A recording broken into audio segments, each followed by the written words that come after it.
Alors comme d'habitude, cette semaine, un thème est revenu encore et encore, comme une vague de fond, quelque chose qui joue dans l'inconscient individuel et dans l'inconscient collectif.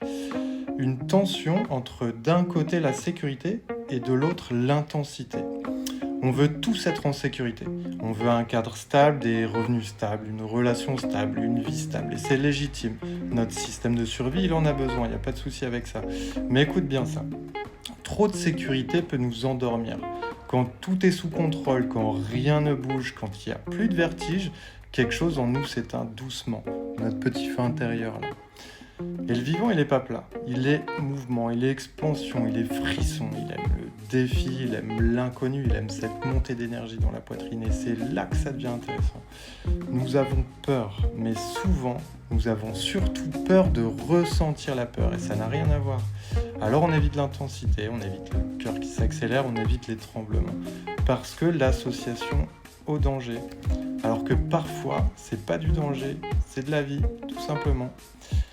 La peur n'est pas toujours un signal de catastrophe. Parfois, c'est un signal d'expansion, une frontière que l'on s'apprête à traverser, un cap que l'on s'apprête à franchir. Et la clé, elle n'est pas de choisir entre la sécurité et l'intensité. La clé, ça va être l'équilibre. Des racines profondes et des branches qui osent le vent. Une base solide et du mouvement au-dessus.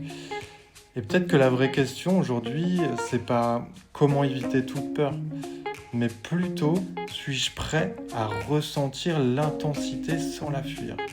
Parce qu'au fond, nous ne recherchons pas seulement à être en sécurité, nous cherchons à nous sentir vivants. Et parfois, la porte du vivant ressemble d'abord à une montée de peur.